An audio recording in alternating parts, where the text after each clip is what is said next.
간밤 글로벌 증시에서 있었던 이슈들을 모아서 키워드와 함께 확인해보는 시간 애프터마켓 시작합니다. 김태수 미국 세무사 화상으로 연결돼 있습니다. 세무사님 안녕하세요.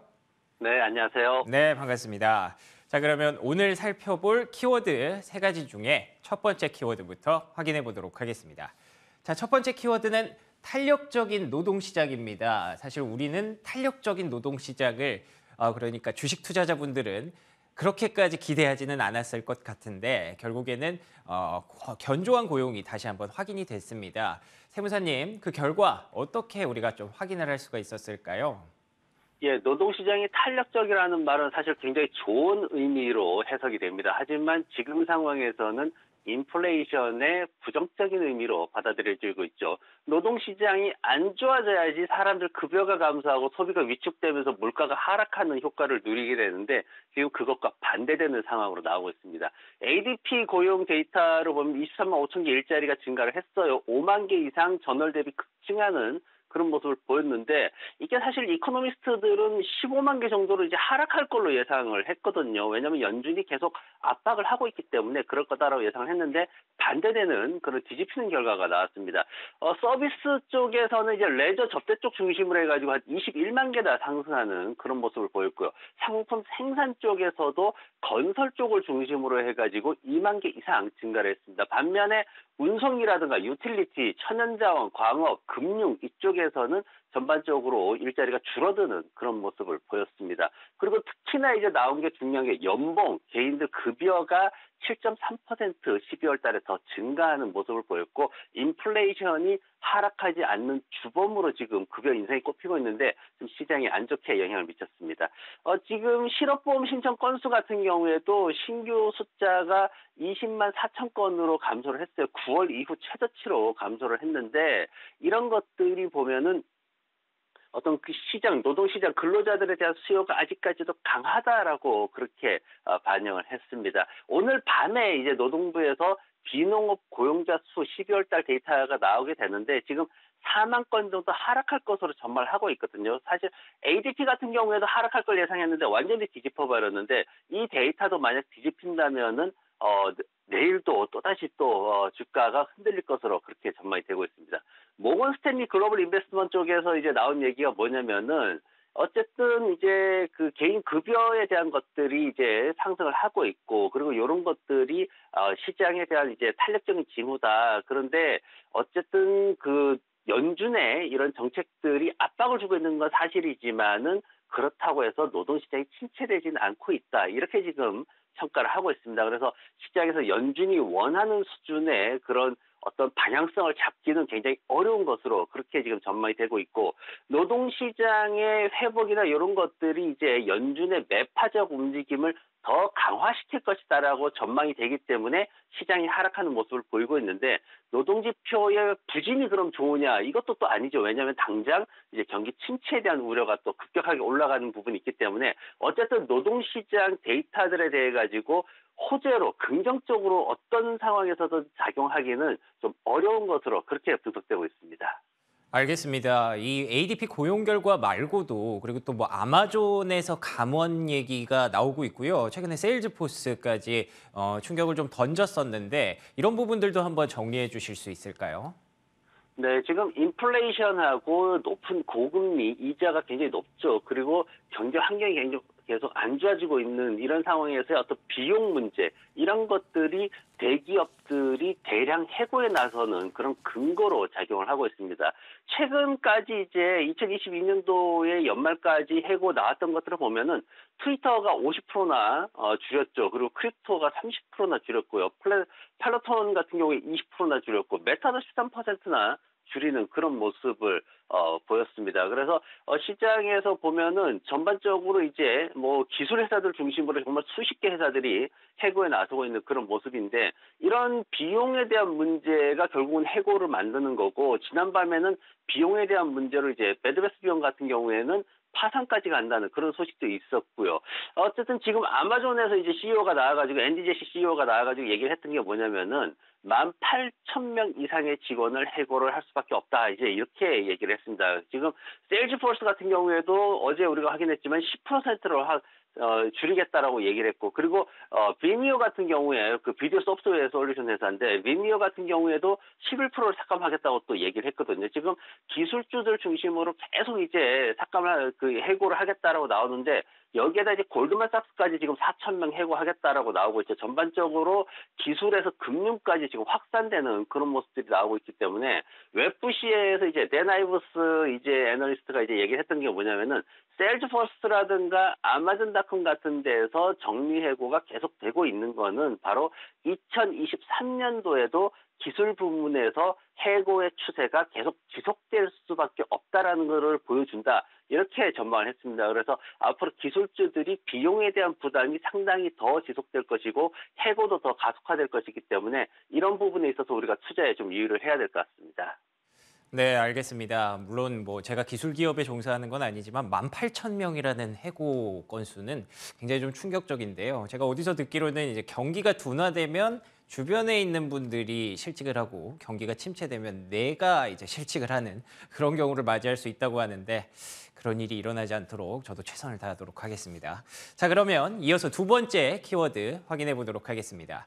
그래서 이 키워드가 중요합니다. 현금의 중요성인데요. 방금 세무사님의 이슈에서도 확인할 수 있었듯이 배드베스 앤 비욘드 얘기를 좀 해보려고 합니다. 배드베스 앤 비욘드의 주가 보시다시피 이게 6개월의 흐름인데요. 계속해서 신저가 랠리를 이어왔었고, 그리고 또 그 와중에 20% 넘게 급락을 하는 그런 상황이 전개가 됐습니다. 파산까지 고려하고 있다는 소식이 전해지면서 시장에 충격을 던졌던 하루였는데요. 이걸 CEO가 직접 얘기를 했습니다. 기업으로 존속할 수 있을지에 대해서 의문이다. 사실 기업의 CEO가 우리 기업의 지금 존속 여부가 의문이다라고 얘기할 정도면 현재 상황이 얼마나 심각한지 파악을 할 수가 있는 부분이고요. 제가 좀 보니까 3분기 매출뿐만 아니라 순손실이 YOY 기준으로 40% 증가할 것으로 예상됩니다. 3억 8,580만 달러의 3분기 분기 순손실이 나올 것이라고 얘기가 되고 있고요. 그런데다가 현재 12억 달러 규모의 무담보 채권을 보유하고 있기 때문에 구조조정, 재융자 자산 매각, 그리고 심각한 수준일 경우에는 파산까지 고려하겠다라는 얘기가 나오고 있는 건데요. 이렇게 현금이 얼마나 중요한지 확인을 할 수가 있었습니다. 이거는 지금 신한투자증권에서 지난해에 나왔던 그런 차트였는데요. 같은 유통업계, 그러니까 소매업체 안에서도 현금 흐름과 관련해서 이렇게 차별화가 나타나는 그런 모습을 확인하실 수가 있습니다. 물론 현금 흐름이기 때문에 현금 보유량과는 조금 다를 수 있고요. 그리고 이러한 것들이 뭐 투자에 얼마나 활용이 되는가 이런 것까지 꼼꼼하게 체크는 해볼 필요는 있겠지만, 올해는 그래도 방어가 중요하기 때문에 이 현금 흐름, 현금 보유량 굉장히 중요할 것 같은데요. 세무사님, 혹시 이럴 때 역으로 현금 보유량이 좀 많은 기업, 현금 흐름이 좋은 기업에 우리가 투자 포트폴리오를 몰아가는 전략은 좀 어떻게 생각하세요?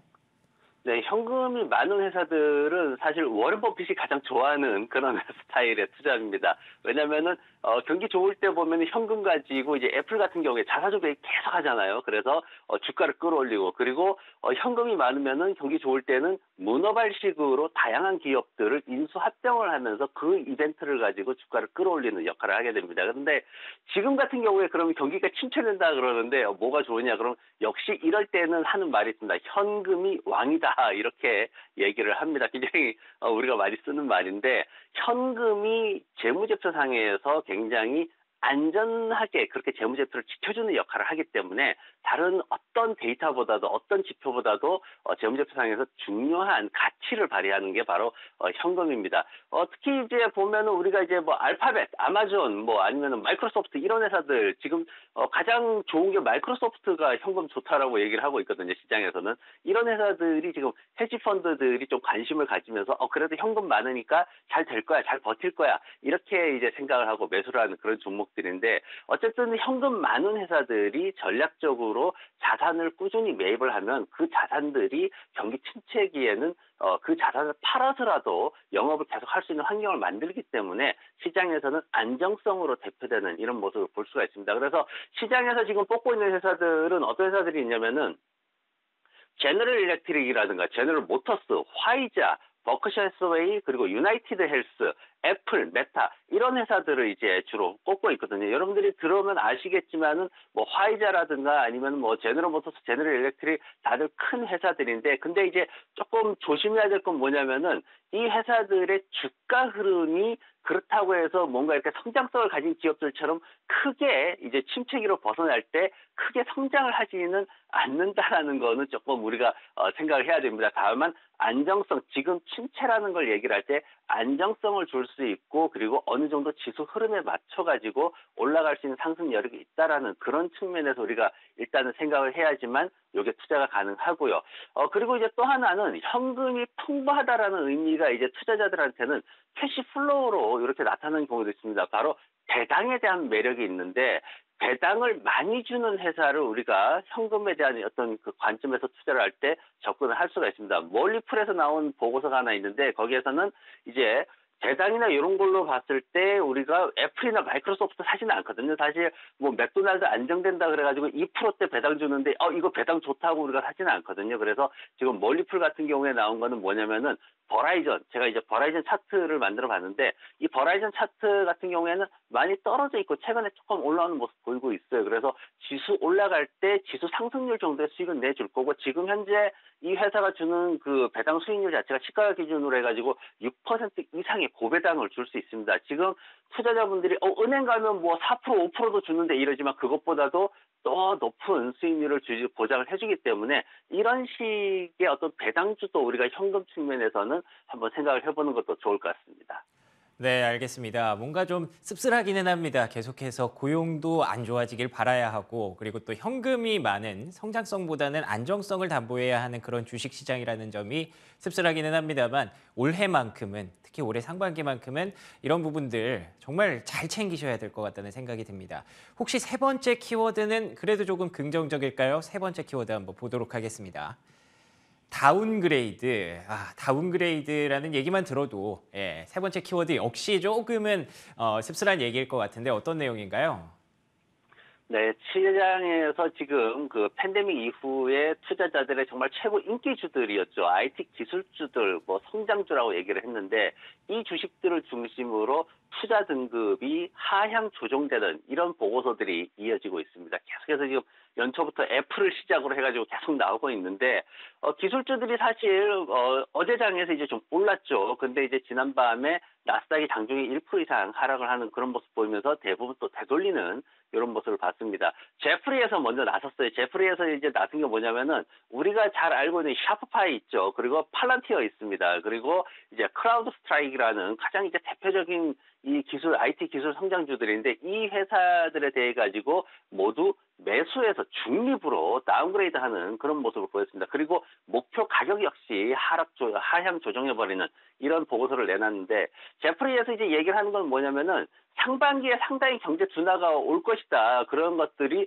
기술주에 영향을 미칠 것이다. 우리가 앞서서 이제 비용 증가나 이런 부분들을 살펴봤기 때문에 알 수가 있는데 특히 이제 샤프파이나 이런 것들 같은 경우에는 자본 지출이 회사에 굉장히 부담이 되고 있고 그래서 투자자들한테 별로 인기를 얻지 못할 것이다 이렇게 얘기를 하고 있습니다. 그리고 대테러 작전에 사용된 소프트웨어 개발회사 팔란티어 이거 굉장히 인기가 높았거든요. 근데 팬데믹 이후에 엄청나게 또 주가 상승도 보였는데 최근에 성장성이 굉장히 가파르게 둔화되고 있다. 그러니까 투자자들이 일반 민간에서 미국인들이 이제 회사들이 투자를 매입하는 거를 구매하는 거를 늦추고 있다. 이렇게 지금 평가를 하고 있죠. 그리고 크라우드 스트라이크 같은 경우에는 지금 얘기를 하는 게 그렇게 이제 딱히 나쁘다는 말은 안 하지만 그래도 전반적으로 시장이 다운되고 있기 때문에 이제 투자 등급을 낮추는 그런 모습인데 2023년도에 사이버 보안 시장도 조금 힘들 것이다. 이렇게 지금 평가를 하고 있습니다. 클라우드 산업이 사이클상으로 어쨌든 성장성이 둔화되면서 성숙기에 접어들고 있다는 얘기 어제 우리가 했었는데 그 가운데서도 그나마 사이버 보안 쪽은 성장성에 대한 기대가 남아 있었는데 이쪽 분야마저도 불안감이 좀 많이 확산되고 있는 그런 모습들을 보이고 있고 제프리 쪽에서는 어쨌든 이런 상황들을 종합해가지고 IT 기술주들 우리가 그동안 성장주라고 관심을 많이 가졌던 이런 주식들에 대해 가지고 당장은 가격이 하락을 하더라도 매수를 위해서는 그다지 매력적이지 않다 이렇게 평가를 내렸습니다. 알겠습니다. 말씀해 주신 대로 팔란티어, 쇼피파이 그리고 크라우드 스트라이크 정말 좀 오랜만에 듣는 그런 이름들인데요. 사실 그 정도로 지난해 계속 좋지 않았는데 이 정도면 사도 되지 않을까 하시는 분들이 계실 것 같거든요. 세무사님은 어떻게 생각하시나요? 예. 지금 시장에서는 사실 굉장히 그 고평가 상태가 아직까지는 덜 내려왔다. 이제 이렇게 평가들을 하고 있습니다. 샤프파이만 하더라도 보면은 주식이 70%나 하락했는데 그럼에도 불구하고 아직까지 가격 대비 판매 비율이 9 이상이라서 그다지 저렴하지 않다라는 평가를 이제 받고 있습니다. 그리고 인플레이션이나 이런 부분들에 인해 가지고 성장이 앞으로도 2023년도에 더 낮아질 것이다. 이렇게 되고 있고 여전히 비용에 대한 문제 큽니다. 인력들도 너무 많다라는 평가도 받고 있고 그래서 경영진 측에서는 비용 절감을 약속을 하고 계속 이제 계획을 짜고 이제 실행을 하고 있는데 그럼에도 불구하고 2022년도 전체 손실이 또 예상되고 있는 그런 상황이기 때문에 앞으로 다시 수익을 내기까지는 상당한 시간이 또 몇 분기 이상 걸릴 것이다. 이렇게 또 평가를 받고 있습니다. 그리고 이런 상황들이 이제 진행이 되다 보니까 지난밤에 새롭게 나타난 게 뭐냐면은 IT 관련해가지고 그렇다면 중국은 어떠냐라는 그런 질문이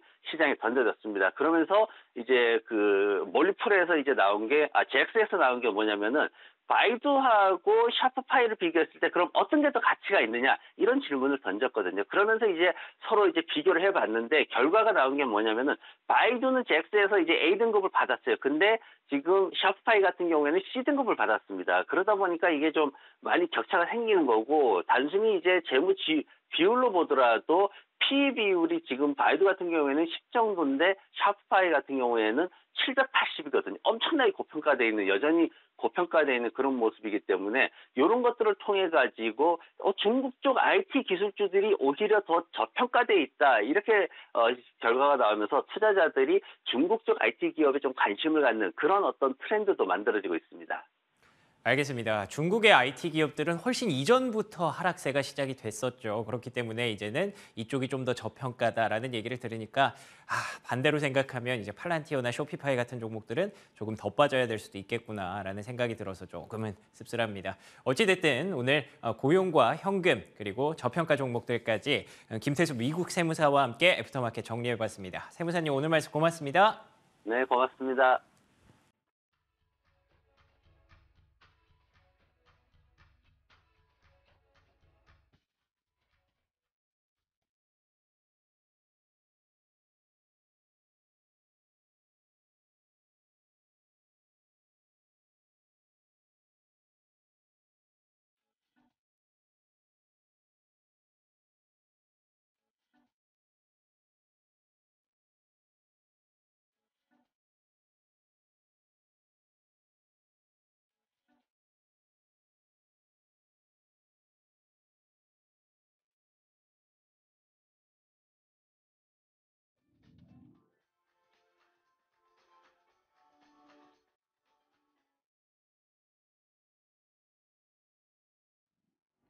현지 시간 1월 5일 목요일장 마감 상황 전해드리겠습니다. 간밤 뉴욕 증시는 고용 지표가 호조를 보이자 연준의 금리 인상이 지속될 것이라는 우려에 하락했습니다. 3대 지수 모두 1% 넘게 하락했는데요. 시장 움직였던 주요 이슈들 자세하게 짚어보겠습니다. 새해를 맞이하고 여러 연준위원들의 발언이 쏟아지고 있는데요. 어제 나왔던 따끈따끈한 발언을 하나 가져와 봤습니다. 매번 시장에 악영향을 끼치는 발언을 했던 제임스 블러드, 이번에는 조금 달랐습니다. 2023년 디스인플레이션의 해가 될 전망이다 라고 언급했는데요. 여기서 디스인플레이션이란 물가 상승률이 연준의 목표치인 2% 수준으로 내려가서 경제 문제가 되지 않는 상태를 말하죠. 블러드는 인플레이션은 여전히 너무 높지만 최근에는 하락하고 있다라면서 연준의 선제적인 정책이 기대 인플레이션이 하락하는 것에 도움을 줄 것이라고 이야기했습니다. 이번에 섹터 종목별 흐름 확인해 보겠습니다. 기술 섹터, 부동산, 헬스케어 등 대부분의 섹터가 하락한 가운데 에너지 섹터가 2% 가까이 상승했고요. 또 커뮤니케이션 섹터도 소폭 상승했습니다. 어제 반짝 반등했던 테슬라의 경우에는 다시 하락 전환을 했고요. 시가총액 상위 종목들도 대부분 약세를 보이는 가운데 반도체 관련주들도 역시나 하락세를 보이고 있습니다. 종목별 이슈들 자세하게 살펴보겠습니다. 아마존 소식부터 보겠습니다. 아마존은 2.37% 하락했는데요. 18,000명 규모의 감원을 단행한다고 밝혔습니다. 지난해 11월에 발표한 만원 감원보다 더 확대된 건데요. 최근 1년 동안 테크업계에서 이뤄진 감원 중 최대 규모이기도 합니다. 세일즈포스도 전체 인력의 10%를 감원하겠다고 밝혔었죠. 작년에 이어서 새해에도 빅테크 기업들의 한파가 들이닥치면서 인력 감축 소식이 계속해서 이어지는 모습입니다. 테슬라는 12월 중국 제조 차량에 대한 인도 실적이 전월 대비해서 44% 감소하자 약 2.9% 하락했습니다. 장중에는 $110를 하회하는 모습도 보였는데요. 지난해 12월 상하이 기가팩토리에서 제조한 자동차 인도 실적이 55,800대 정도로 11월에 10만 300대보다 44% 감소했습니다. 전년 같은 기간보다는 21% 줄어들었는데요. 이로써 12월 중국 인도 실적 1위는 중국의 자동차 업체인 비아디가 차지했고요. 비아디의 경우에는 12월에 23만 4,600대를 인도했습니다. 베드베스앤비욘드는 파산 우려에 주가가 폭락했습니다. 약 30% 가까이 폭락했는데요. 전년 동기 대비 크게 줄어든 순매출과 크게 늘어난 순손실을 보고할 것으로 전망돼서 파산 우려가 커졌습니다. 수 고브 CEO는 최악의 경우 파산법에 따른 구제 조치도 포함된다라면서 계속 기업으로서 존속할 수 있을지에 대한 근본적인 의구심이 있다고 이야기했습니다. 월그린스는 분기 실적이 예상치를 상회했음에도 불구하고 약 6%가량 하락했습니다. 적자로 전환했다는 소식이 들려왔기 때문인데요. 조정 주당 순이익과 분기 매출이 모두 시장 예상치를 상회했지만 37억 달러의 순손실을 기록하면서 전년 같은 기간에 35억 8천만 달러의 순이익에서 손실 전환했습니다. 실버게이트 소식도 확인해 보도록 하겠습니다. 미국의 가상자산 전문은행인 실버게이트는 42.7% 폭락했습니다. FTX 붕괴 여파로 81억 달러 규모의 뱅크런에 직면하면서 회사 매각을 검토하고 나섰기 때문인데요. 지난 3개월 동안 가상자산 관련 예금이 68% 감소했고 뱅크런을 해결하기 위해서 7억 1,800만 달러 손해를 보고 일부 자산을 매각한 것으로 알려졌습니다. 다음은 국제유가 확인해 보도록 하겠습니다. 국제유가는 이틀간의 큰 하락세를 딛고 간밤에는 상승세를 보였습니다. 최근에 낙폭 과대에 따른 저가 매수세가 유입이 됐고 또 미국의 정유 설비 가동률이 크게 하락한 영향을 받았는데요. 현재는 약 1.36% 상승해서 73.8달러 선에서 거래되고 있습니다. 지금까지 뉴욕 증시 마감 시황 전해드렸습니다.